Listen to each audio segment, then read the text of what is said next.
Madeline Brooks stood in the freezing wind outside the Hale and Partners Tower, clutching a paper bag of dinner that had gone cold hours ago. Snowflakes gathered on her sleeves, melting into tiny circles of water that soaked through the thin fabric of her coat. She kept checking her phone, hoping for a message, a missed call, anything, but the screen stayed dark, reflecting only her own tired eyes. Her husband, Grayson Hale, had promised he would meet her after his late meeting. Yet it was nearly midnight, and the streets of Midtown were almost empty, except for the occasional Mercedes sliding past and the warm glow from a Fifth Avenue cafe. She tried calling again. Straight to voicemail. Maybe he was working? Maybe he lost track of time? Maybe? A harsh laugh cut through her thoughts. Across the street, a sleek black car pulled up to the curb. Grayson stepped out, straightening the collar of his designer coat as a woman followed behind him, her red dress shimmering under the streetlight. The way she brushed her fingers against his shoulder, the way he smirked at her. Maddie felt something inside her chest twist painfully. She stood frozen, not because of the cold, but because the truth hit her harder than any winter wind ever could. He hadn't been in a meeting, he hadn't been working late, he had been with her, the woman whose lipstick still marked the edge of his jaw. Maddie stumbled backward, heart pounding, breath shaking. She tried to speak, but nothing came out. She wasn't just betrayed, she was humiliated, invisible, discarded, like she meant nothing. The red-dressed woman whispered something into Grayson's ear. He laughed openly, carelessly, before kissing her, as if the world around them didn't exist. As if his wife wasn't standing 20 feet away, crumbling. The snow kept falling, covering Maddie's hair, her coat, her shoes, anything soft enough to hold the weight of it. Her phone buzzed suddenly. A message from an unknown number. "Walk away, Madeline. He's more dangerous than you think." Her pulse stopped. Her breath froze. Her world tilted. Because the message didn't come from a stranger. It came from inside the courthouse. And it meant someone already knew what was coming next. Madeline Brooks woke the next morning with the same heaviness she had fallen asleep with, a weight that clung to her chest like wet wool. The tiny studio apartment she and Grayson once called their fresh start felt suffocating now. Its pale walls, once cozy, seemed to echo with the ghost of every promise he had broken. Yet Maddie moved quietly, mechanically, as if keeping still for too long might cause her entire world to collapse. Her life had never been simple. She grew up in a string of foster homes upstate, learning early that survival meant staying quiet, staying small, staying grateful for even the smallest crumbs of stability. She worked her way through college with 2 part-time jobs, then scraped together enough to live in New York, hoping that she could build something better for herself. Working as a legal clerk at the federal court wasn't glamorous, but she loved the work. The order, the rules, the sense that truth still had a place in the world. And then came Grayson, Hale, sharp suit, sharper smile, the kind of man who seemed to know how to fill a room effortlessly. He saw her, or at least she thought he did. He told her she was brilliant when she felt invisible. He told her she was beautiful when she had never been told so. He told her they were a team, that he believed in her, and she believed him right back. But marriage had slowly chiseled away at her sense of self. Grayson controlled their finances for organization, criticized her job for its low pay, suggested she looked tired even on her best days. Maddie convinced herself it was stress, pressure, ambition, anything but cruelty. She wanted so badly to be the woman he loved, or at least the woman he pretended to love.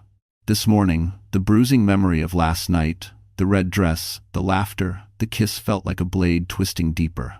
Still, she dressed carefully for work, a navy blouse, simple slacks, hair pinned back neatly. She couldn't afford to fall apart.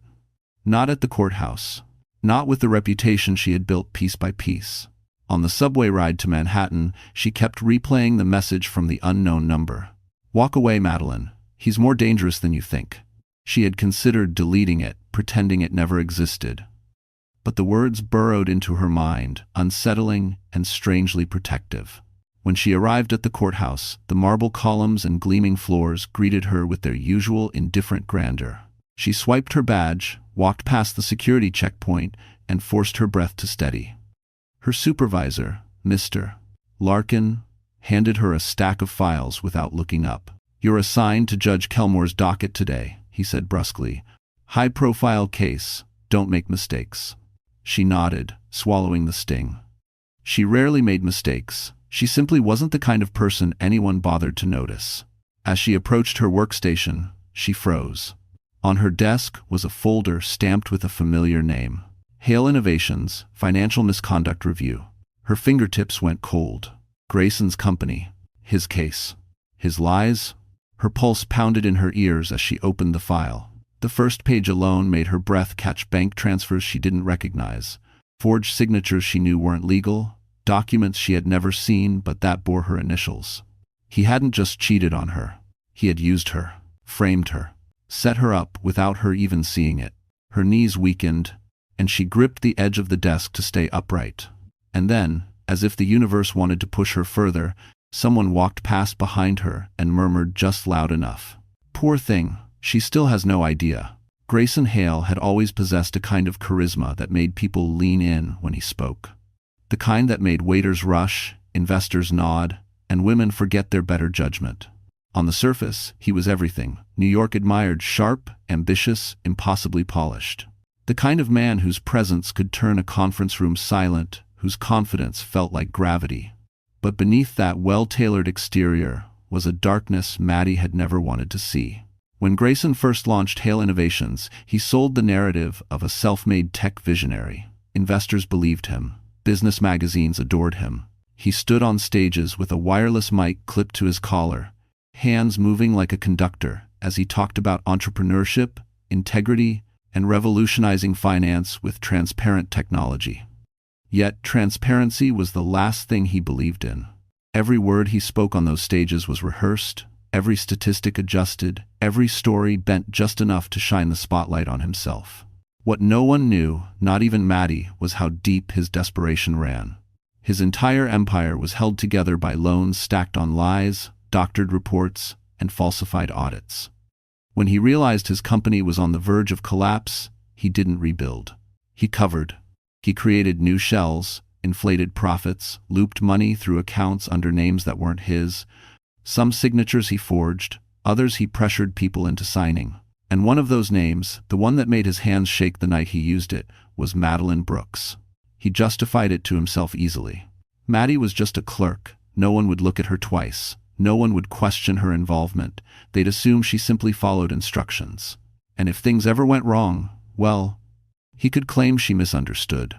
He could cry innocence, blame confusion, insist his wife had been manipulated by someone else. It was a perfect trap. But the trap wasn't perfect because Grayson had one weakness: arrogance. He believed Maddie would never leave him, never question him, never imagine he could betray her. As long as he fed her small compliments, as long as he touched her waist in public, she would stay blind. That's what he believed. And he believed it even more after meeting Aubrey Lang. Aubrey was everything Maddie wasn't, at least in Grayson's eyes. Young, reckless, ambitious enough to claw her way toward status, yet naive enough to think Grayson offered love instead of opportunity. She worshipped him. She believed his lies without blinking. She was impressed by the expensive restaurants, the penthouse lounges, the shiny access he dangled in front of her.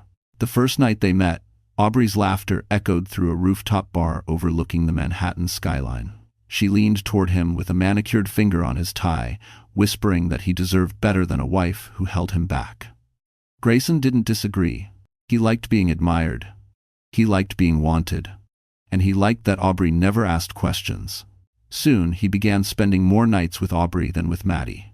Gifts followed jewelry, hotel suites, a tablet loaded with travel plans he never intended to fulfill.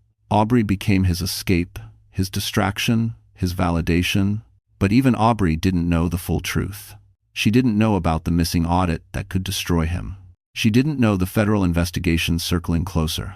She didn't know one wrong file sitting on a clerk's desk could end his entire career. And the only person who unknowingly held that file was Maddie. Now, as Grayson admired himself in the mirror of his office, smoothing his immaculate hair, the door cracked open slightly. A coworker whispered. They assigned the Hale case to a clerk this morning. Grayson smirked, uninterested, until the coworker added, "Name's Madeline Brooks." His smile dropped. That was the first moment fear touched him. And he realized something. Maddie wasn't just a liability. She was the one person who could ruin everything. The courthouse was always loud in the mornings, the echo of rushed footsteps, the hum of printers, the sharp clicks of attorneys' heels crossing marble floors. But that day, for Madeline Brooks, everything felt strangely muffled, as though the world had been wrapped in cotton. Her pulse throbbed in her temples, her breath uneven as she forced herself up the courthouse steps. Last night's betrayal still sat like a bruise on her heart, pulsing with every move she made. Inside, the air held its usual coldness, crisp enough to remind her she wasn't allowed to fall apart. She clutched the Hale Innovations file close to her chest, fingers digging into the folder until the cardboard bent.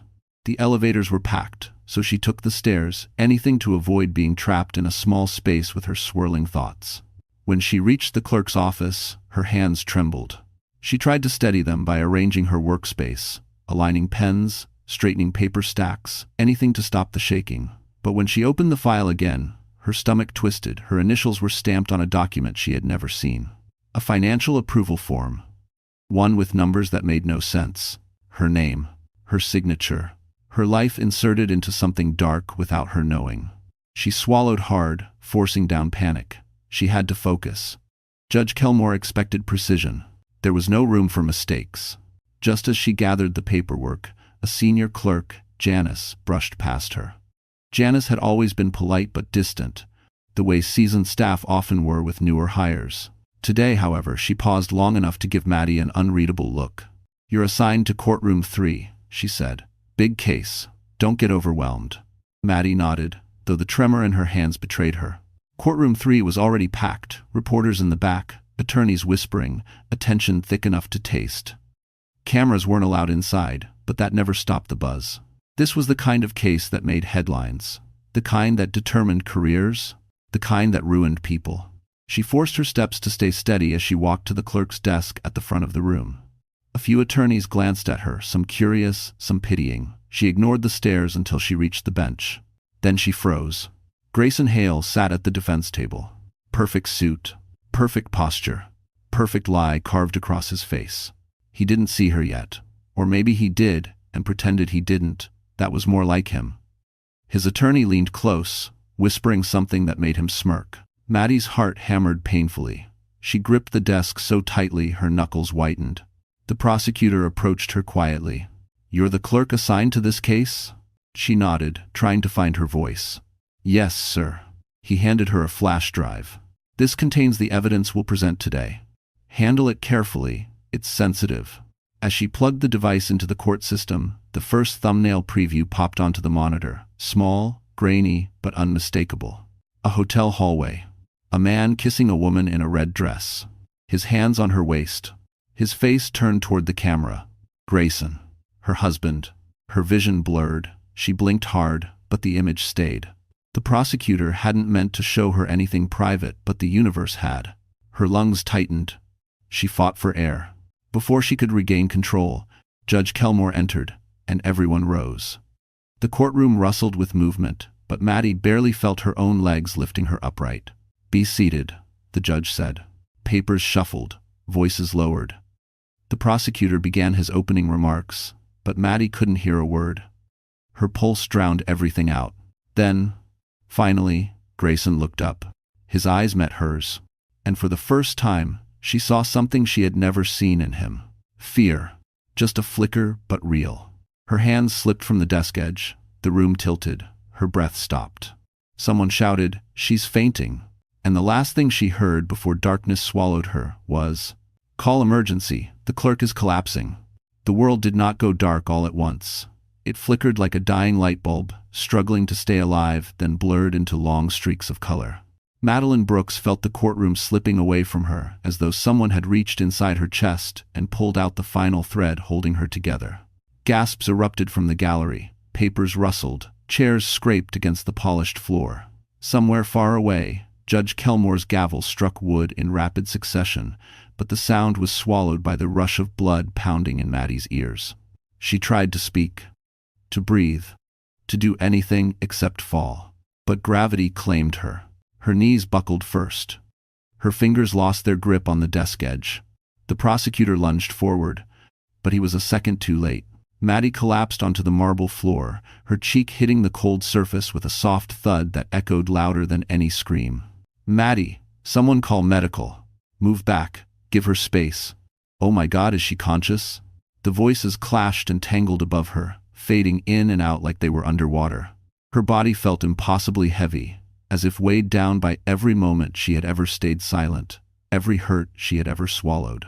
She wanted to cry out, tell them she was fine, tell them she just needed a breath, but her lips wouldn't move. A flash of motion appeared in her peripheral vision. Grayson. He stood frozen beside the defense table, his jaw clenched, eyes narrowed not with worry, but calculation. His attorney tugged his sleeve, whispering urgently. Yet Grayson remained still, staring at her the way one might watch a threat being neutralized. Maddie saw it, even through the haze. He wasn't shocked. He wasn't afraid for her. He was afraid of what she knew. Footsteps thundered toward her, and a new voice cut through the chaos, deep, controlled, vibrating with authority. I've got her, move. He's due us. Strong arms lifted her from the floor, steady but gentle, as though holding something breakable. A faint scent of cedar and clean cologne surrounded her. She tried to lift her head, but her vision doubled. It's okay, Madeline. You're safe. Julian Mercer. She recognized the voice everyone in the courthouse did. The CEO whose firm sponsored judicial reform, the man with a reputation for being as composed as ice under pressure. Why was he here? Why was he holding her? The crowd parted in stunned silence as Julian carried her toward the hallway. Reporters craned their necks, whispering, snapping photos even without cameras. A clerk fainting mid-trial was news, but being carried out by Julian Mercer turned it into a spectacle. Stay with me, Julian murmured, brushing a stray strand of hair from her forehead. You're going to be all right. Her heartbeat slowed, her eyelids fluttering. She caught one last glimpse of Grayson before being taken outside. His face was pale now, sweat beading at his temple. His attorney was whispering frantically, pointing at the judge, at Maddie, at the evidence screen. Grayson wasn't worried about her health. He was worried about exposure. As Julian pushed through the heavy doors, Maddie's body slumped against him. She managed one final breath before consciousness slipped completely. Julian, she whispered. I'm right here, he said. Then, everything went black. The world returned to Madeline Brooks, slowly, first as a thin ribbon of sound, then a flicker of harsh fluorescent light behind her eyelids, and finally the sharp smell of antiseptic that made her chest tighten. She wasn't in the courtroom anymore. She wasn't on the cold marble floor with dozens of eyes watching her fall apart. She was lying on a hospital bed, wrapped in stiff white sheets that felt too heavy for her frail, trembling body. For a moment, she didn't move. Her mind drifted somewhere between confusion and dread.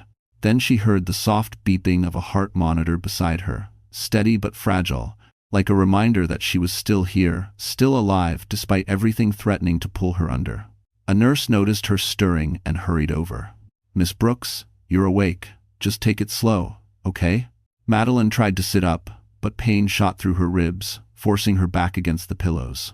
What happened? She whispered, her throat dry as dust. You fainted, the nurse said gently. You were dehydrated, overstressed, and your blood pressure dropped dangerously low. But you're stable now.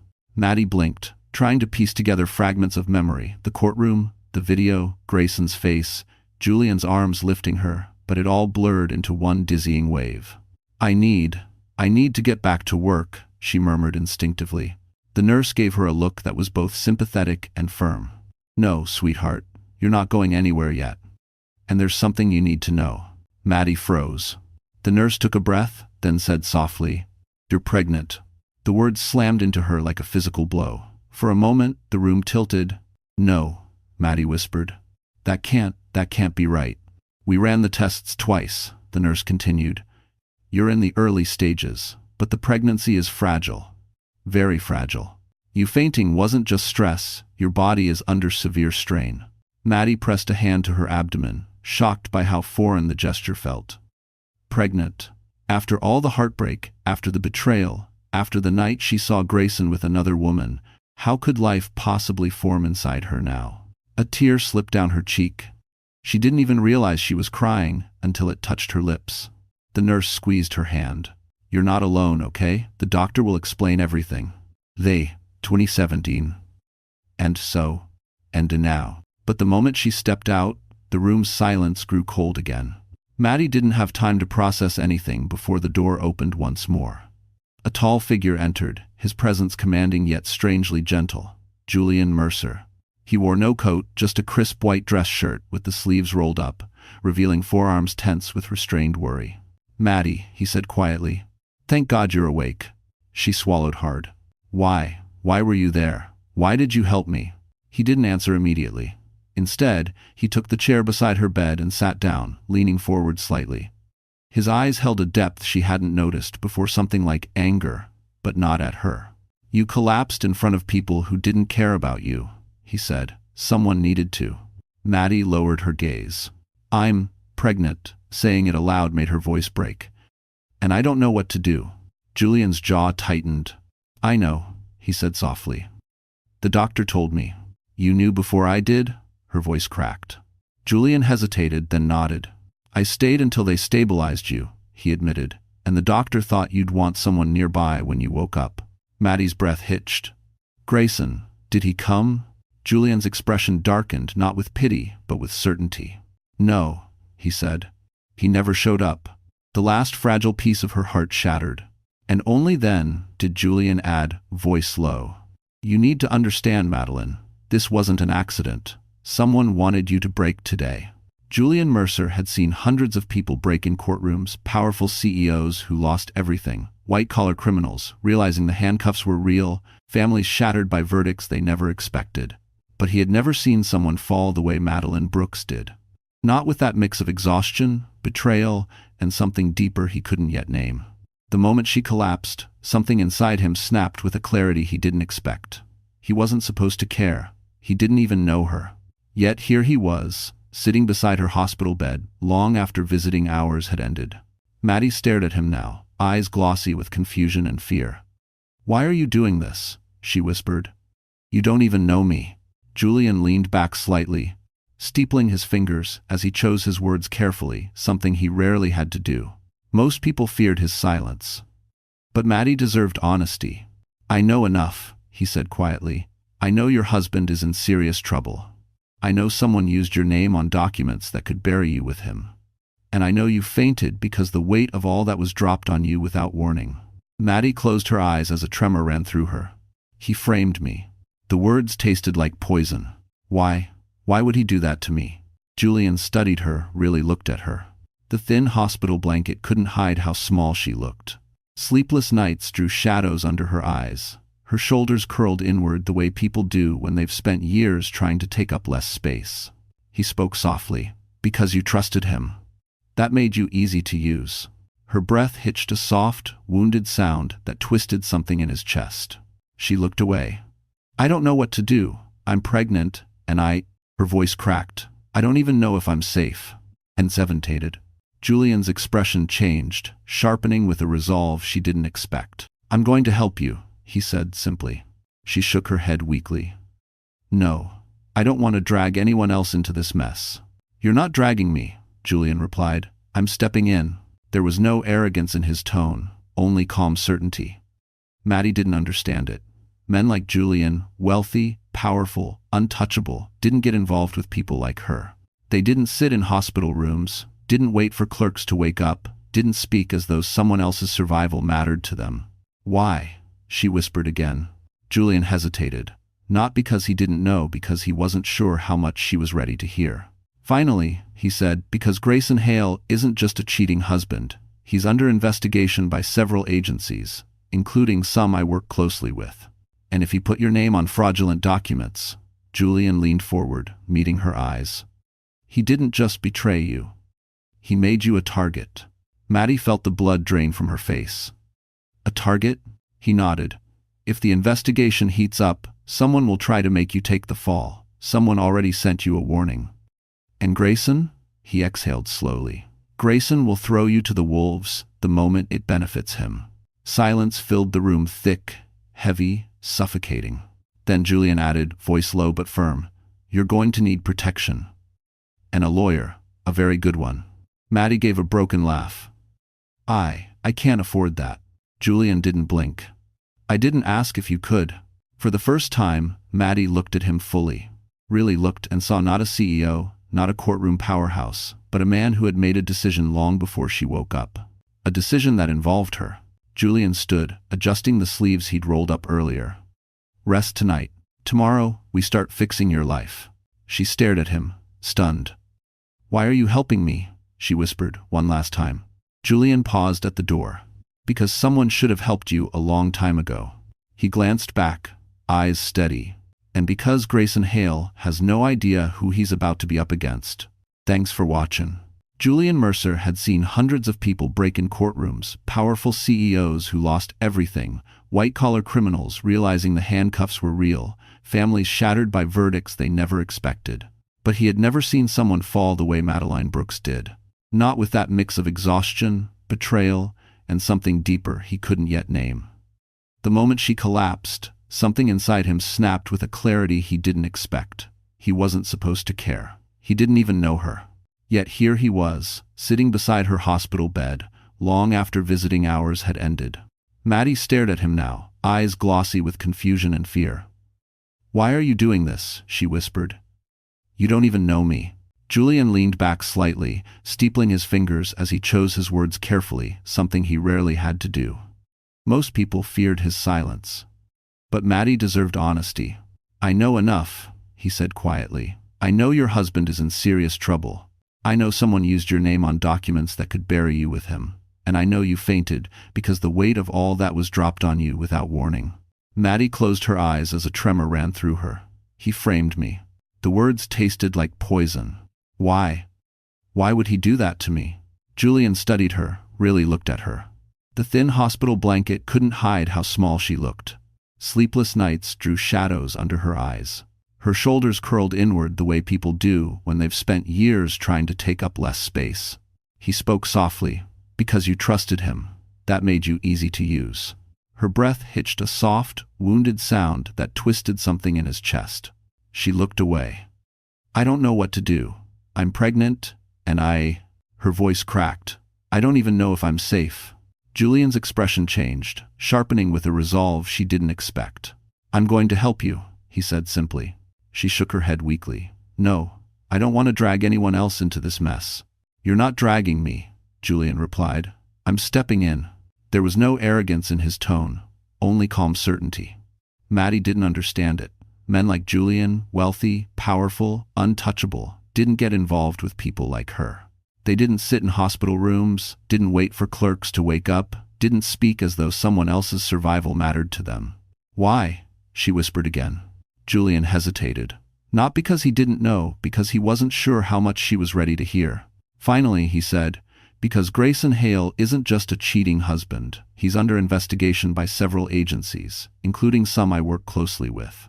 And if he put your name on fraudulent documents... Julian leaned forward, meeting her eyes. He didn't just betray you. He made you a target. Maddie felt the blood drain from her face. A target? He nodded. If the investigation heats up, someone will try to make you take the fall. Someone already sent you a warning. And Grayson? He exhaled slowly. Grayson will throw you to the wolves the moment it benefits him. Silence filled the room, thick, heavy, suffocating. Then Julian added, voice low but firm, you're going to need protection. And a lawyer. A very good one. Maddie gave a broken laugh. I can't afford that. Julian didn't blink. I didn't ask if you could. Thanks for watching. For the first time, Maddie looked at him fully, really looked and saw not a CEO, not a courtroom powerhouse, but a man who had made a decision long before she woke up. A decision that involved her. Julian stood, adjusting the sleeves he'd rolled up earlier. Rest tonight. Tomorrow, we start fixing your life. She stared at him, stunned. Why are you helping me? She whispered, one last time. Julian paused at the door. Because someone should have helped you a long time ago. If T1. He glanced back, eyes steady, and because Grayson Hale has no idea who he's about to be up against. Madeline Brooks returned to the apartment late the next afternoon, her body still weak from the collapse and her mind swirling with everything Julian had told her. The hallway outside her door felt colder than usual, dark and silent, except for the distant hum of a broken light fixture. She hesitated before unlocking the door, part of her praying Grayson wouldn't be home, another part terrified he would be. The moment she stepped inside, she knew he was there. The apartment smelled like his cologne, sharp, expensive, suffocating. The lights were dimmed, The curtains half closed, the silence unsettling. Her pulse quickened as she set her keys down, praying he wouldn't hear the tremor in her breath. "Where the hell have you been?" His voice sliced through the air like a blade. Grayson emerged from the kitchen, sleeves rolled up, jaw tight with anger. His eyes were darker than usual, swirling with something crueler than simple annoyance. He looked her up and down, his gaze lingering with disapproval. "You didn't come home last night," he said, "and you ignored my calls." Maddie's hands clenched at her sides. "I fainted at the courthouse. I was taken to the hospital." He blinked, surprised, then irritated. "You fainted? Over what? The workload? Or did you just want attention?" Her throat tightened. "Grayson, He cut her off with a sharp laugh. "You made me look like an idiot. Do you know how many people asked me why my wife collapsed in the middle of a federal hearing?" He stepped closer. Too close. "Do you know how humiliating that is for me?" There it was. The truth as he saw it. Her pain was his inconvenience. Maddie swallowed hard. "There was a video," she whispered, "of you with Aubrey." For a moment, she saw something flicker in his eyes. Not guilt, not remorse. Annoyance. "So someone leaked it." "Big deal," he said. "You were never supposed to see it. You blow everything out of proportion." Her heart cracked open. "You cheated on me." He smirked. "Relax, Maddie. Everyone cheats in this city. You're acting like a child." Tears burned her eyes, but she held them back. "Not this time.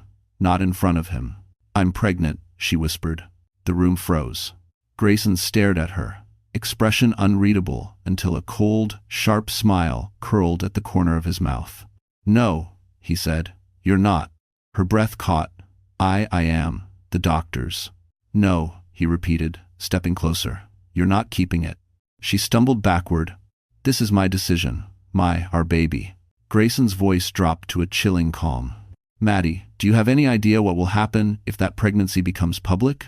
Do you know what investigators will start asking? What they might dig up?" Her chest tightened. "What are you talking about?" He leaned in, eyes burning with a terrifying intensity. "You were the one who signed off those documents, not me." Her blood ran cold. "You put my name on them," she whispered. "You forged." "I did what I had to do," he snapped. "And now you're going to do what you have to do." End quote. His hand shot out, grabbing her wrist hard enough to make her gasp. "You will get rid of the baby. Do you hear me? I am not letting you ruin everything I've built." She yanked her hand back, breath shattering. "Let go of me." "Don't play the victim," he sneered. "You owe me. You wouldn't survive a day without me. And if you think anyone will believe your little story..." He didn't finish, because her phone buzzed on the counter. A single message from an unknown number. "Leave now. He's more dangerous than you think." Maddie's heart lurched. Grayson saw the message, and his face turned deadly. Madeline Brooks's pulse thrashed violently in her ears as the text message glowed on her screen. "Leave now. He's more dangerous than you think." She didn't know who was sending the warnings or how they knew what was happening inside her apartment, but she didn't have time to question it. Because Grayson Hale saw the message too, his eyes narrowing into something sharp, predatory, almost feral. "Who's sending you that?" he demanded. Maddie took a step back, instinctively putting distance between them. I don't know." "Don't lie to me." Grayson moved toward her, each step deliberate, calculated. "Who are you talking to? Who's trying to turn you against me?" "No one is turning me against you," she whispered. "You did that yourself." End quote. The moment the words left her mouth, the air changed. Grayson froze, stunned that she had spoken back at all. Slowly, he tilted his head, the anger in his eyes replaced by something colder. "So that's who you're becoming now?" he said. "A disrespectful little victim who thinks she suddenly has a voice?" Maddie's breath hitched, but she managed to hold his gaze. "I'm not a victim." "Oh, sweetheart," he sneered. "You always were." "Ate my..." He lunged forward and grabbed her upper arm, squeezing hard enough to make her wince. Panic surged through her, instinct telling her to shrink, to apologize, to keep the peace. It was the familiar dance he'd taught her, obedience wrapped as loyalty. But today, something in her snapped. "Let go of me, Grayson," she said, voice firm despite the fear clawing up her throat. He tightened his grip. "Not until you tell me who you're working with. Is it the prosecutors? Did someone get to you? Did you tell anyone about the documents?" "I didn't tell anyone," she cried. "I didn't know anything until today." That's the problem, he hissed. You know too much now. Her stomach dropped. What does that mean? He leaned in, his breath hot against her cheek. It means you're going to behave, Maddie. You're going to stay quiet. Sign whatever I tell you to sign, and you're not having that baby. Daughters. Her vision blurred with tears, not of weakness, but fury. No, she whispered. I'm done letting you control me. Shock flickered across his face, then rage took its place. You won't survive without me, he growled. You think anyone will believe you? You think the courts will listen to a nobody? Clerk over me? I built everything. I made you. Without me, you're nothing. Maddie shook her head, tears spilling freely now. No, Grayson, you didn't make me. You broke me. There's a difference. End quote. If you do the seventh. For the first time, real fear sparked in his eyes, not because he cared about her, but because he finally realized she wasn't bending anymore. I'm leaving, she said, pulling her arm back, and you're not stopping me. Grayson let out a laugh that wasn't really a laugh, more a warning wrapped in disbelief. You're not going anywhere. But then, a loud knock exploded against the front door. Grayson's head jerked toward the sound. Maddie froze. The knocking came again, harder this time. Madeline Brooks, a voice called. We need to speak with you immediately. Grayson stiffened. Who the hell is that? But Maddie recognized the voice instantly. Julian Mercer. She took a shaky breath. Grayson's eyes widened as the reality hit him. Julian was here. For her. And that changed everything. The pounding on the door rattled the entire apartment, each strike echoing like a countdown. Madeline Brooks, please open up now. End of chorus. Julian Mercer's voice wasn't loud, but it carried authority. The kind that made walls listen. The kind that made men like Grayson Hale tense. What is he doing here? Grayson hissed, his grip tightening on Maddie's arm. Did you call him? Are you working with him behind my back? I didn't call anyone, she whispered, her heart thundering. Another knock, firmer, sharper. Madeline, it's urgent. Grayson's jaw clenched as he dragged her a step away from the door. You're not talking to him. But for the first time in years, Maddie didn't obey. She twisted her arm free and stepped back, breath shaking but steady. Move, she said softly. Grayson stared at her, stunned that she dared to defy him. What did you say? I said, move. Julian knocked again. This time, he spoke through the door, voice low but unmistakably protective. Maddie, you're not safe. Let me in. Grayson's expression hardened into something ugly. You open that door, and I swear. But Maddie had already turned the lock. The door swung open, and Julian filled the frame, broad-shouldered, composed, eyes instantly scanning her face for harm. When he saw the bruise forming on her arm, his entire demeanor shifted. Something cold and lethal slid into place behind his calm exterior. Did he do that to you? Julian asked quietly. Maddie didn't answer, but her silence was enough. Julian stepped inside without waiting for an invitation. Grayson moved forward like he intended to confront him, but Julian didn't even glance his way. Touch her again, Julian said, voice like steel wrapped in ice, and I will personally make sure you never walk into another boardroom again.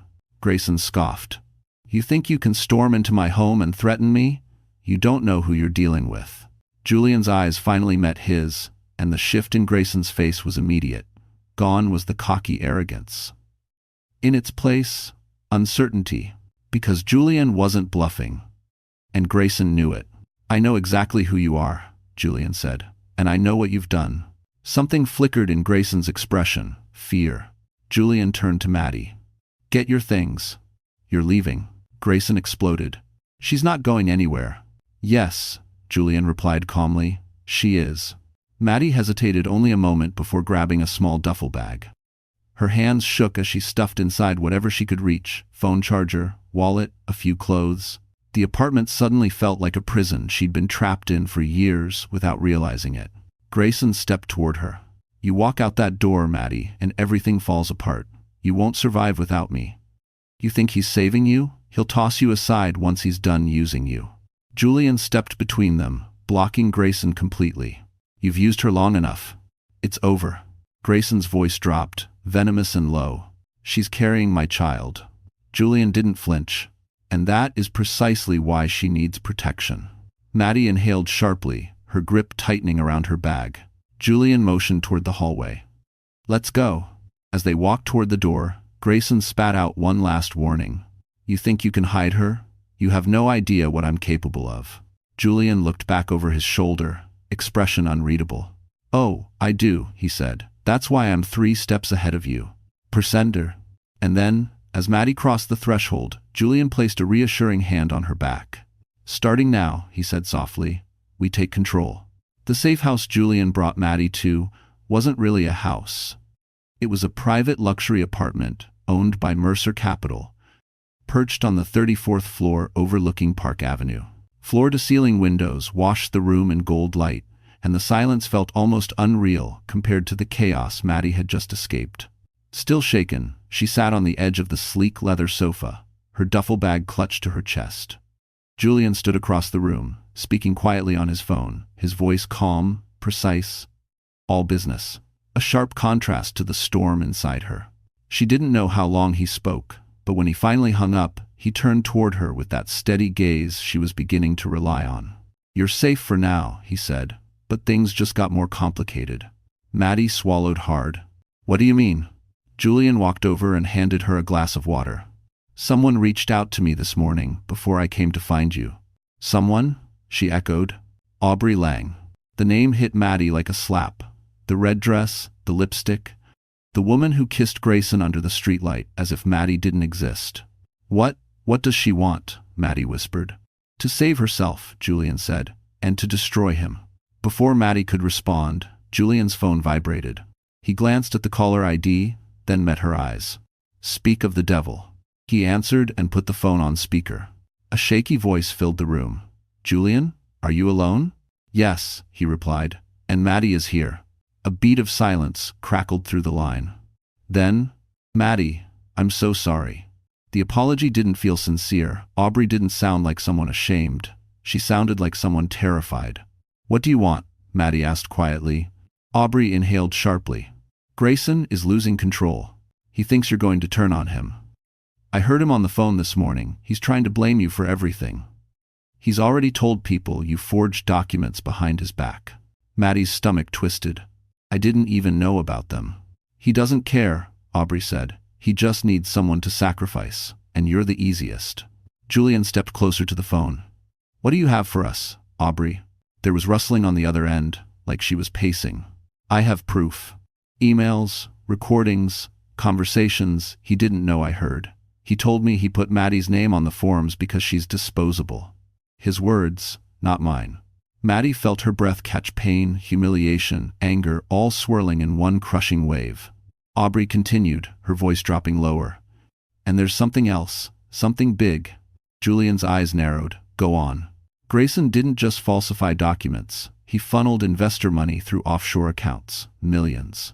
And the only way he kept it hidden was by using people's names, people he assumed wouldn't fight back.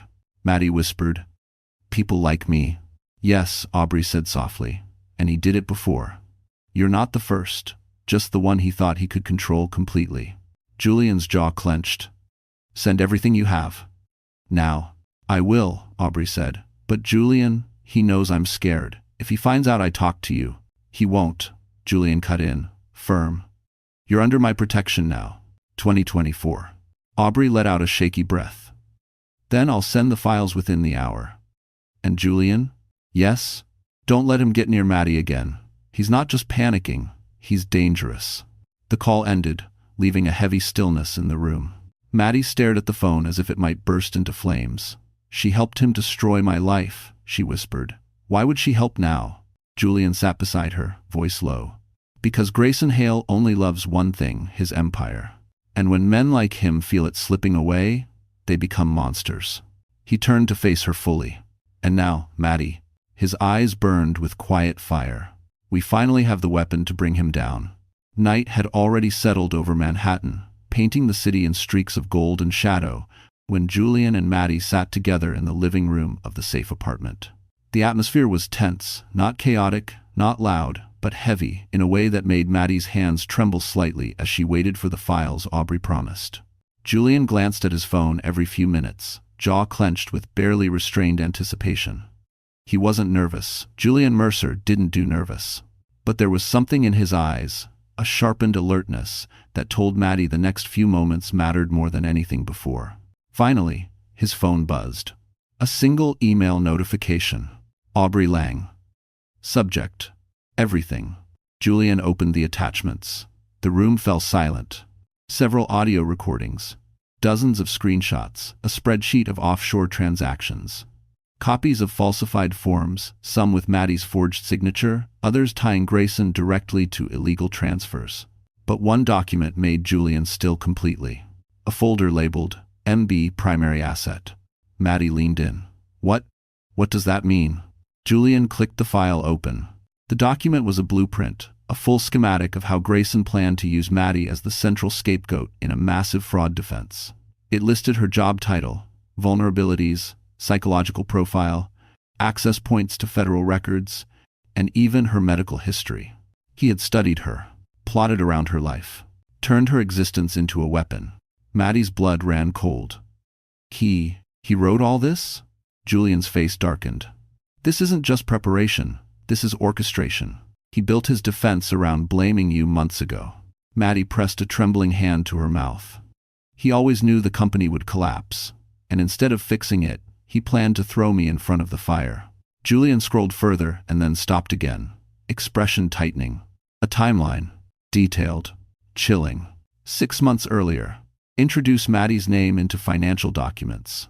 5 months earlier. Encourage feelings of inadequacy and isolation. Precedent. 4 months earlier. Increase pressure to rely financially on GH. 3 months earlier. Begin separate relationship with Aubrey. 2 months earlier. Remove Maddie from primary communication loops. 1 month earlier, prepare forged signatures. 2 weeks earlier, leak video to create emotional instability. Yesterday, begin collapse sequence. Maddie couldn't breathe. The betrayal, she thought she understood. She hadn't even touched the surface. He planned the video leak, she whispered. He wanted me to break.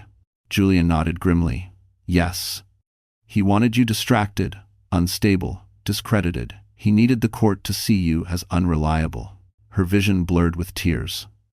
All those moments he made me feel crazy, all the times he dismissed me, it was never accidental. No, Julian said softly. Grayson Hale doesn't make mistakes, he manipulates. Silence stretched between them, heavy and suffocating. Maddie stared at the floor. Why me? Why was I the primary asset? Julian exhaled, his voice gentler than she'd heard it before. Because you trusted him, because you loved him, because you believed in him so deeply he knew you'd never suspect him until it was too late. A tear fell onto her hand. She hadn't even realized she was crying. And because, Julian added, you had something he didn't. She looked up, confused. What? Access, he said. Your job gave you visibility into federal systems.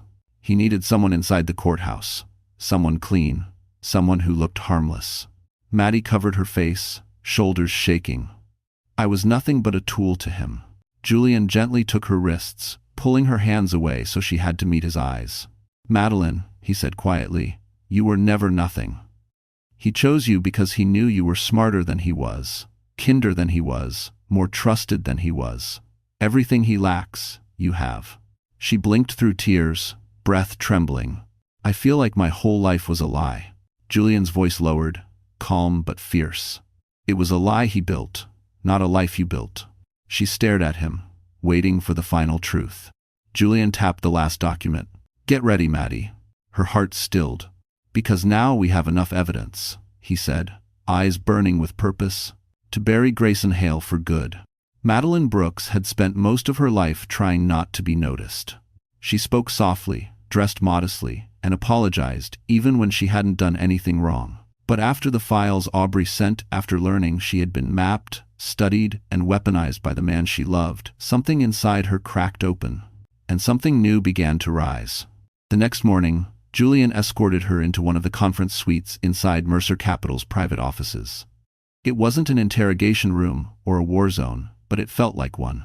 Large screens lined the walls, displaying financial charts, legal documents, and maps of every shell company Grayson had hidden behind. A team of analysts and lawyers waited, each one stopping what they were doing as Julian entered. Everyone, Julian said, his voice calm but commanding.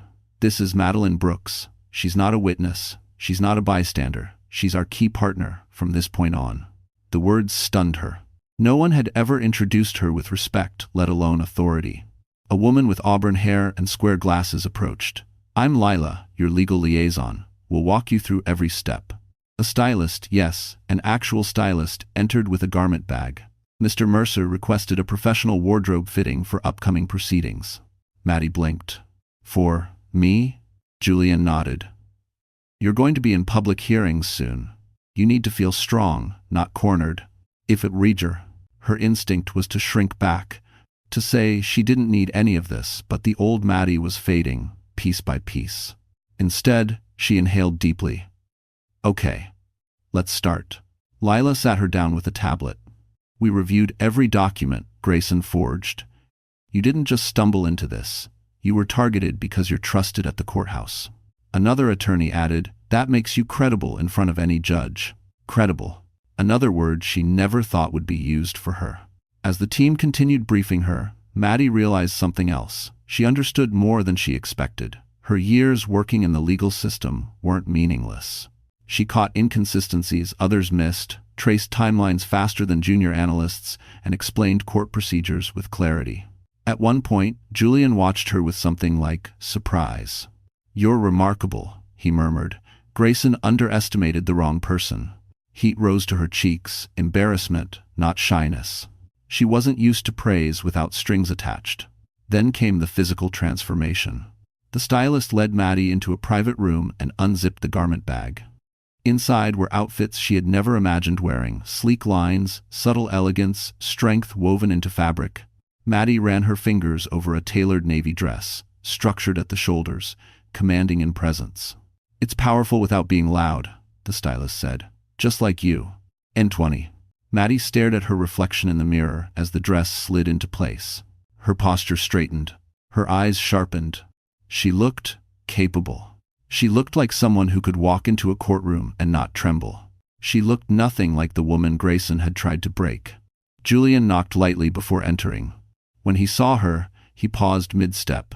For a long second, he said nothing.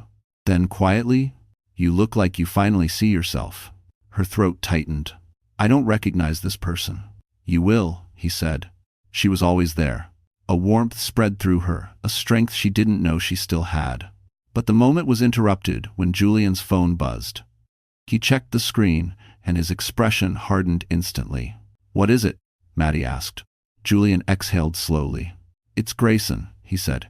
"He's filed an emergency petition with the court." Her heart dropped. "For what?" Julian met her eyes, voice low. "To claim you're mentally unstable and to take full control of your finances." The room spun. Because this wasn't just retaliation, it was war. Manhattan Federal Court rose before Madeline Brooks like a monolith, cold stone, towering columns, and the weight of 1,000 truths locked behind its doors. But for the first time, Maddie didn't feel small standing at its steps. The tailored navy dress hugged her frame with quiet authority, and the winter wind swept her hair back like a cape. Julian walked beside her, emanating calm power in a charcoal suit that could make any boardroom fall silent. He didn't touch her, didn't hover, but his presence alone made the world steadier. Inside, courtroom 7 buzzed like a disturbed beehive. Reporters whispered, attorneys watched. Some recognized Maddie, but didn't recognize this version of her. Grayson Hale sat at the petitioner's table, immaculate in a tailored gray suit, every strand of hair perfectly styled. But his eyes cold, calculating, followed Maddie as she entered. Shock flickered across his face. The woman he'd expected to arrive trembling, fragile, and ashamed was gone. And Grayson hated surprises. He leaned over to his attorney, whispering sharply. The attorney, a tall man with slicked back hair and a reputation for winning ugly, adjusted his tie and smirked at Maddie. The judge entered. "All rise." Everyone stood. Once seated, the judge addressed the courtroom. "We are here to review the emergency petition filed by Mr. Grayson Hale regarding the mental stability of Mrs. Madeline Brooks." The words hit Maddie like ice. This was exactly what Julian warned her about. Grayson stood confidently. "Your Honor, my wife has been exhibiting increasingly erratic behavior. She fainted during a federal hearing, has been unreachable, and has made accusations that are frankly concerning. I fear she may be experiencing delusional episodes. I be no there, a peace. Maddie felt her stomach clench. A faint, a collapse, a moment of vulnerability weaponized against her. Grayson continued, I'm requesting temporary control over her finances and medical decisions until she receives proper evaluation. Julian leaned forward, voice low enough for only Maddie to hear. He's overplaying. Judges don't like theatrics. The judge turned. Mrs. Brooks, do you wish to respond? Maddie stood. For a heartbeat, the world went silent. Every eye, every breath, every whisper paused to witness what she would do. Her voice, when it came, was steady. Your Honor, I fainted due to stress and dehydration after discovering my husband's infidelity in the middle of a federal trial. Murmurs rippled across the room. My medical evaluation confirms pregnancy, not instability. The judge lifted a brow. Maddie continued. As for being unreachable, I was recovering in a hospital bed alone. My husband never visited, not once. A collective sharp inhale swept the courtroom. Grayson stiffened. Julian rose smoothly. Your Honor, we have evidence that Mr. Hale attempted to coerce Mrs. Brooks into terminating her pregnancy. Additionally, we possess documentation and recordings indicating Mr. Hale has been manipulating and exploiting her for financial cover. The judge frowned. Recordings? Julian nodded. Provided by a cooperating witness. Grayson shot to his feet. Absolutely not. Your Honor, this is a smear campaign. Sit down, Mr. Hale, the judge snapped. Grayson's attorney whispered frantically, but the unraveling had begun. Julian submitted a sealed envelope to the clerk. Inside are emails, recorded threats, and financial documents falsified in Mrs. Brooks's name. The judge reviewed the first page. Her expression hardened instantly. This looks serious. Maddie watched Grayson's face drain of color. This man, this arrogant, untouchable mastermind, finally looked afraid again. The judge slammed the gavel. Petition denied. And Mr. Hale, you are hereby ordered to cease all contact with Mrs. Brooks until further investigation. A wave of relief nearly brought Maddie to her knees. But the judge wasn't finished.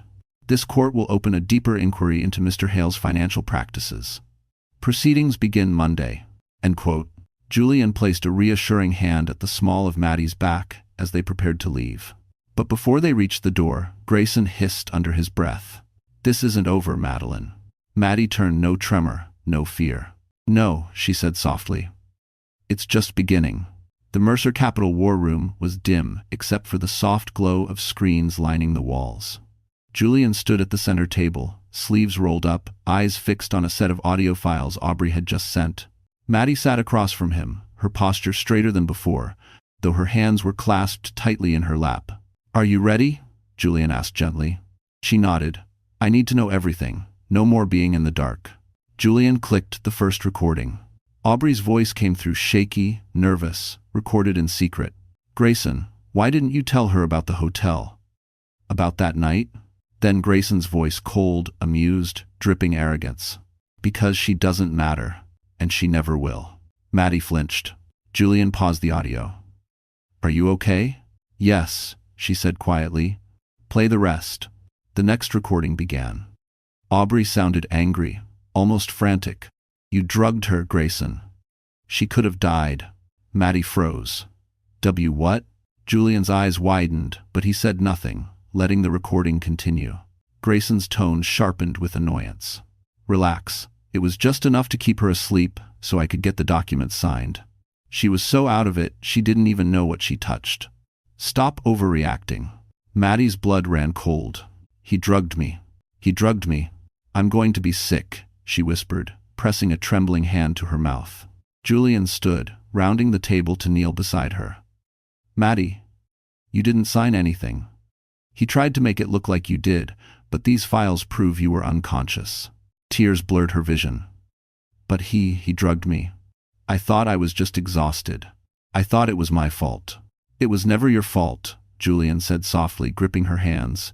He planned it, every detail. The next recording was worse. Aubrey, and the pregnancy? What if she finds out? What if... Grayson, she won't keep it. She's too weak. If she doesn't end it on her own, I'll handle it. Julian cursed under his breath and immediately stopped the audio. Maddie's breath broke. He wanted to get rid of the baby. Julian's jaw clenched. He didn't just want to ruin your life. He wanted control of every piece of it. Maddie stared at the table, visions swimming. All those times he woke me up at night to sign something. All the nights I felt dizzy. All the times he asked if I took the pills he gave me. Her voice cracked. He was preparing to destroy me, before I even realized what he was doing. Julian squeezed her hand. And now we have proof that he orchestrated everything from drugging you to manipulating your medical state. There was a soft tap at the door. Lila entered, holding a thick folder. We found something else, she said. Something bigger. Julian took the folder, skimmed the top page, and froze.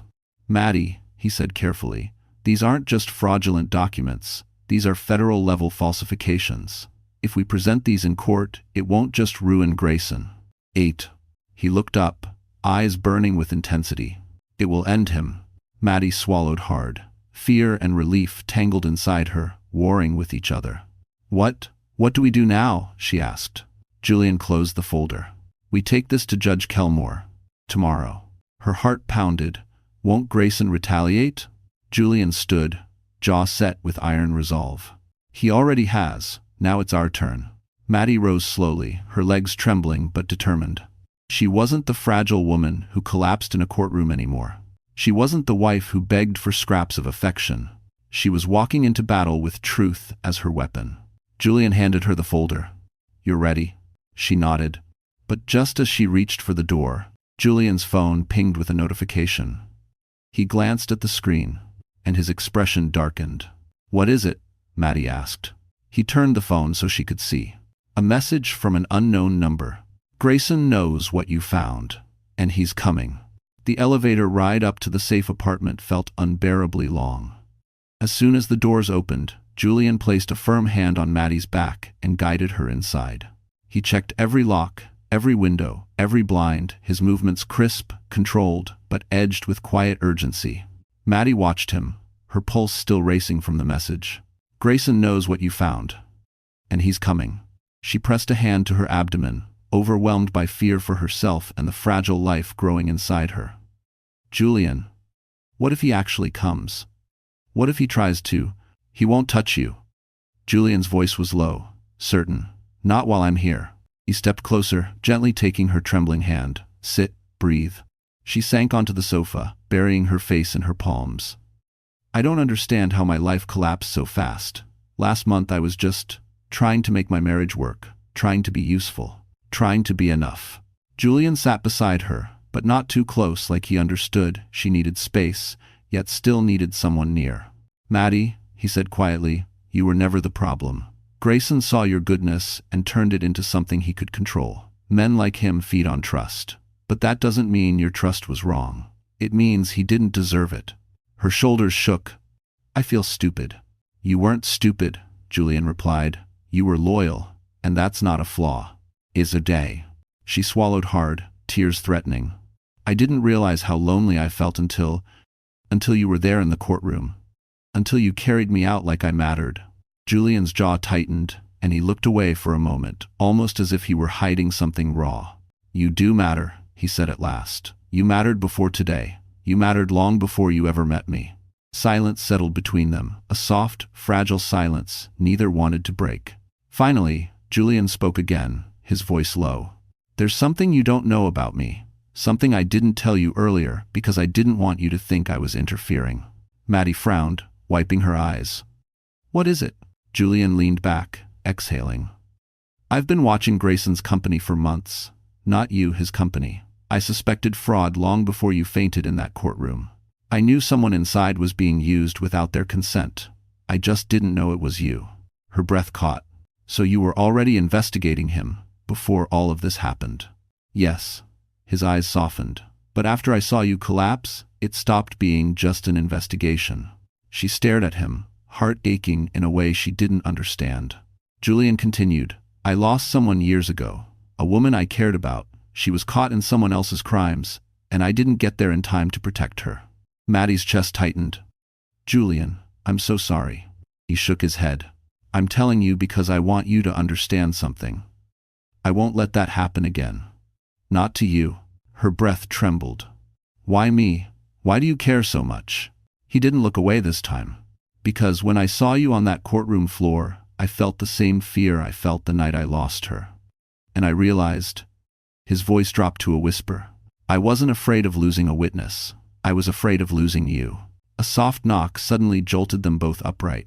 3 slow, deliberate taps. Julian's expression hardened instantly. He placed a finger over his lips, motioning Maddie to stay silent. He approached the door cautiously, checking the security camera feed. His entire body stiffened. He turned to Maddie, voice razor sharp. Go to the bedroom. Now. Who is it? She whispered. Julian's eyes darkened. It's Grayson. Madeline's breath froze in her chest. Grayson Hale, standing outside the secure apartment, was impossible. Julian had personally overseen the security protocols. Only a handful of people even knew where she was. Yet the shadow on the screen, the way he stood too still, too controlled, too expectant, there was no mistaking him. Julian, she whispered. How did he find us? Julian didn't answer. His jaw was clenched tight, eyes locked on the feed like a wolf sizing up a threat. Every muscle in his body radiated alertness. Go to the bedroom, he repeated, voice deadly calm. Lock the door. Don't make a sound. But Maddie shook her head, fear and fury colliding inside her. I can't just hide. He won't leave. He won't stop. Julian turned sharply. Madeline, do exactly what I say. She took a step back. But then Grayson knocked again. 3 slow taps. The same pattern he used the first time he ever came home late. Maddie, his voice rang through the hallway, muffled but unmistakably desperate. I know you're in there. Julian stiffened. Maddie went pale. Grayson wasn't angry. He wasn't shouting. He sounded terrified. Open the door, Grayson begged. Please. I need to talk to you. Just you, not him. Julian's eyes narrowed. He's acting. No, Maddie whispered, her stomach twisting. That doesn't sound like acting. Julian switched the feed to audio. Grayson's voice cracked. They're coming for me, Maddie. I know you have the files. I know you saw everything, but you don't understand someone set me up. It wasn't supposed to go this far. Everyone, Julian muttered under his breath. He's lying to save himself. But then, Grayson leaned closer to the door, voice dropping into a trembling whisper. I never meant to hurt you. You were never supposed to get dragged into this. His breath hitched. I swear, Maddie, I didn't know they'd target you. Maddie and Julian exchanged a sharp look. They? Before either could react, Grayson continued, desperation spilling out of him. I can fix this, but you have to let me inside, please. Before it's too late. Julian stepped away from the screen, pinching the bridge of his nose. He's cornered. Cornered men say anything. But Maddie heard something different. Fear. Real fear. The kind Grayson never allowed himself to show. She swallowed hard, torn between terror and fury. Julian. He knows someone else is involved. That doesn't matter, Julian replied firmly. You're not opening that door. Suddenly, Grayson's fist slammed against the door, loud, violent, panicked. Maddie, please. I know you're angry, but you don't understand what's happening. They framed me. They're framing both of us. When they come after me, they'll come after you next. Julian moved closer to the door, positioning himself between Maddie and danger. Enough, he muttered. He's losing control. Maddie's heart pounded. She didn't know what terrified her more, Grayson's words, or the way Julian's expression shifted into something unreadable. Grayson pressed his forehead to the door, voice breaking. I loved you, Maddie. I still love you. I made mistakes, but I can fix them. I just need you to trust me like you used to. Tears stung her eyes, anger, sorrow, betrayal, blending so tightly she couldn't separate them. Julian's voice was steady. He's manipulating you. But Maddie whispered. Then why does he sound like he's begging for his life? Silence. Then, a sound echoed through the hallway on the security feed. Footsteps. Heavy. More than one pair. Shadows appeared behind Grayson. Julian's jaw tightened. Someone followed him. Grayson whipped around in fear, banging on the door wildly. Maddie, please open the door. Maddie froze as a tall figure stepped into the camera frame. Julian's eyes widened. Madeline, he whispered. Get behind me. Who is that? she breathed.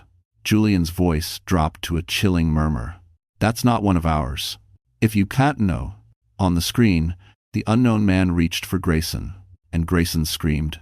Grayson's scream tore through the hallway, speakers raw, panicked, nothing like the polished man Maddie once knew. On the security monitor, his body jerked backward as the tall stranger grabbed him by the collar and slammed him against the wall. The sound wasn't loud, but it echoed in Maddie's bones. Julian, she choked out, backing away from the door. I see it, Julian said, eyes fixed on the screen, jaw rigid. Stay behind me. The stranger's face never showed in full, only the outline of a broad shoulder, a gloved hand, a silhouette far too controlled to be random. This wasn't a mugger. This wasn't coincidence. This was planned. Grayson struggled, voice cracking. You don't have to do this. I'll get the money, just give me time. The man didn't respond. Instead, he tightened his grip. Maddie's knees nearly gave out. Money? Julian, what money? Julian didn't look at her. His attention was razor-locked on the monitor. Someone funded Grayson's offshore accounts, Julian said quietly. Someone bigger than him. And now that everything's collapsing, he's worth more as a scapegoat than a partner. Meaning? Julian exhaled sharply. Meaning they're here to clean up loose ends. On the screen, the stranger pulled Grayson down the hall. Grayson scraped against the floor, hands clawing for anything to grab. He reached the safe apartment door and pounded desperately. Maddie, please help me. She flinched. The instinct to move, run, open fight collided inside her like broken glass. Julian grabbed her shoulders. Don't go near that door, he said, low and fierce. He made his choices, and he put your life on the line long before today. But he's terrified. He's terrified of the people he owes, Julian snapped softly. Not of losing you, not of what he did to you. Intressens. Another scream erupted through the speakers. The stranger dragged Grayson toward the elevator. Grayson fought with everything he had, but the stranger moved with the efficiency of someone who had done this many times before. Someone trained, someone whose strength didn't rely on rage, but precision. This is bad, Julian muttered. Maddie looked at him, trembling. We have to call the police. I already did. He held up his phone. But they won't arrive in time. Why am I free to? As the elevator doors slid open on the camera feed, Maddie saw a second man inside the elevator, waiting. Two of them. The stranger shoved Grayson inside the elevator. Grayson's pleas turned into sobbing panic. Please, please, don't kill me. I can fix it. I'll fix everything. The man in the elevator finally spoke. His voice was low and calm, the kind of calm that chilled the blood. You had your chance, Mr. Hale. The doors slid shut. Grayson's screams were cut cleanly off. Maddie gasped, clutching her chest. Julian, oh God, did we just watch? No, Julian said immediately, gripping her hand tightly. No, they won't kill him. Not yet. They need leverage. They need a bargaining chip. For what? Julian turned to her slowly. For you. Her breath stopped. What do you mean for me? Julian paced, running a hand through his hair. Grayson used your name to hide fraud. That makes you the only person who can expose everything, which means you're a threat. If a Sioux. Maddie's heart pounded, throat burning. Julian, am I going to die because of what he did? He stopped pacing, looked at her, stepped closer. No, he said, voice thick with conviction. I will not let anything happen to you. Not now, not ever.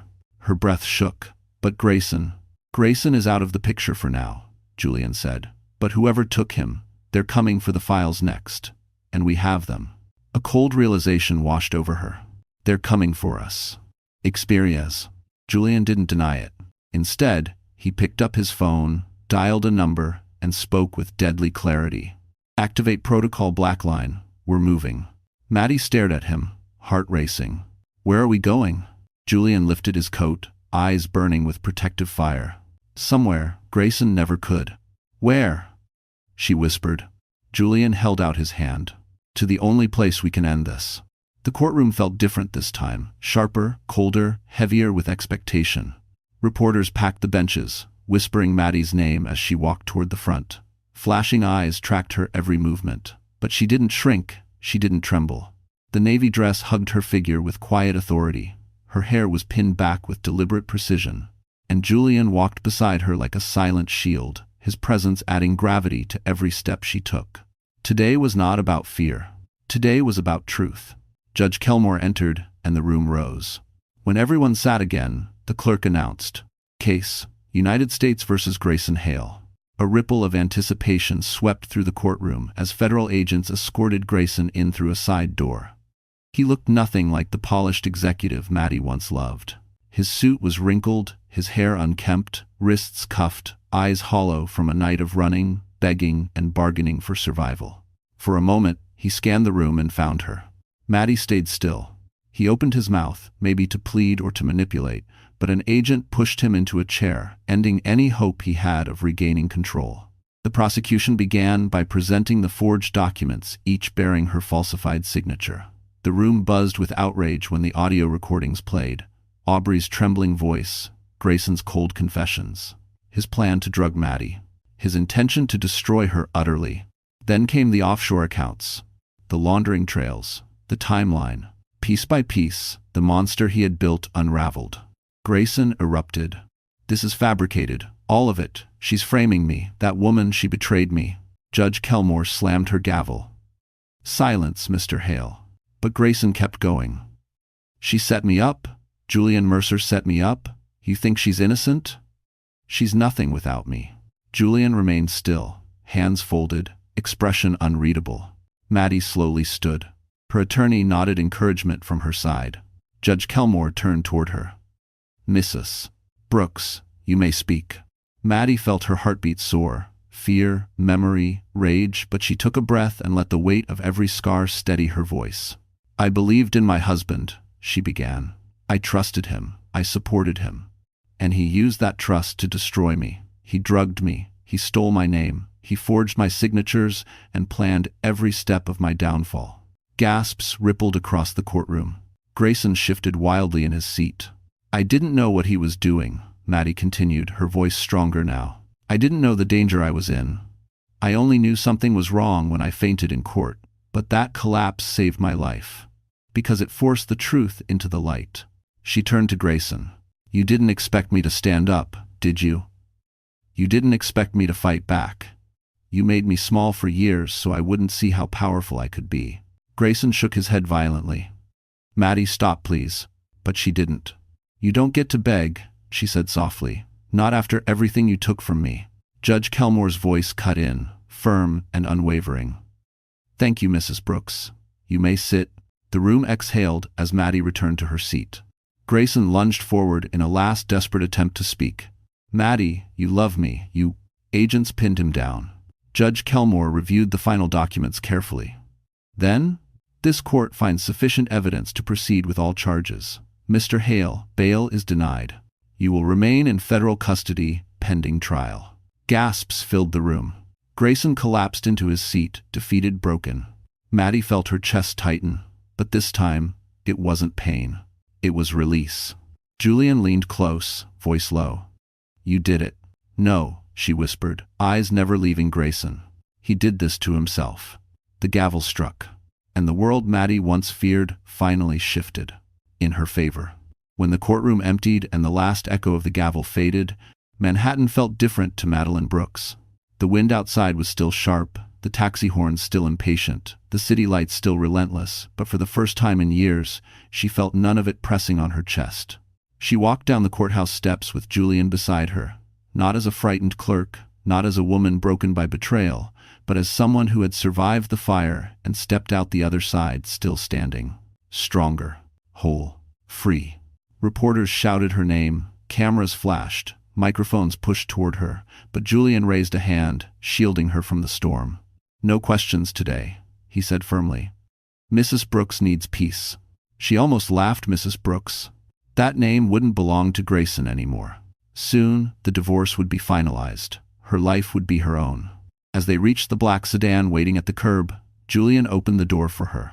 But instead of getting in immediately, Maddie turned to him, her expression soft but steady. "Thank you," she said, "for everything, for saving me, for believing me, for seeing me." Julian shook his head gently. "You saved yourself. I just cleared the path." She smiled, small but real. "Still, no one has stood beside me the way you have." He held her gaze, something unspoken hanging between them. Not obligation, not pity, something warmer, quieter, deeper. He gestured toward the car. Come on. There's somewhere I want to take you. They drove in silence through evening Manhattan, passing the shimmering windows of Fifth Avenue, the glow of Central Park lamplights, and the towering silhouettes of skyscrapers rising like guardians around them. Finally, the car stopped at a quiet overlook near the river, one of the few places in the city where the skyline reflected perfectly on the water. Maddie stepped out, stunned by the serenity. It's beautiful, she breathed. Julian joined her, hands in his coat pockets. I thought you could use a moment where the world isn't demanding something from you. The wind brushed a strand of hair across her cheek. She tucked it behind her ear, then glanced at him with a thoughtful expression. What happens now? She asked softly. With the investigation? With everything? Julian exhaled. Now? You rebuild, you heal. You decide what kind of life you want, and I'll help you, in whatever way you need. He paused. If you want me to. Her heart fluttered, an unfamiliar but welcome warmth spreading through her. Before she could speak, Julian reached into his coat. Maddie froze, breath catching as he took out a small velvet box, Tiffany blue. Julian, she whispered. He smiled, gentle and calm. Relax. I'm not asking for anything today. He opened the box. Inside was a simple, elegant ring, no excess, no ostentation, just meaning shaped in gold. I'm giving you this for one reason, he said softly. To remind you that your story didn't end in that courtroom. It starts now. And whether you ever want a partner or prefer to stand alone, I want you to know one thing. He stepped closer. You are worthy of a life that honors you. Her eyes filled instantly. And if one day, Julian continued, voice barely above a whisper, you find yourself ready for something more, I'll be here, not to rescue you, not to fix you, just to walk beside you. A tear slipped down her cheek. She closed his hand gently over the box. Julian, I'm not ready today, she said, but for the first time, I believe I could be ready someday. He smiled a rare, unguarded smile. That's all I needed to hear. She leaned into him, resting her head lightly against his shoulder as Manhattan sparkled before them. For the first time in her life, Madeline Brooks felt like the world wasn't something she had to survive. It was something she could finally live in. So, our story finally comes to an end. And if you are still here, listening, feeling, breathing with me until this moment, then something in Maddie's journey touched your heart in a way maybe you didn't expect. Maybe it reminded you of your own storms, your own quiet battles, your own nights holding yourself together when the world felt too heavy. You know, the Stoics used to say, the obstacle is the way. And Maddie is living proof of that. What tried to break her, shaped her. What tried to silence her, taught her to speak. Marcus Aurelius wrote, you have power over your mind, not outside events. She reclaimed that power. And so can you. Maybe healing isn't loud. Maybe it starts with one small decision. I deserve better. If this story stayed with you, if it stirred something true inside you, then my friend, don't leave quietly. Leave a like, share this journey with someone who might need it, and subscribe so you don't walk the next story alone. Because in this little corner of the internet, you and I, we heal, we grow, and we rise together.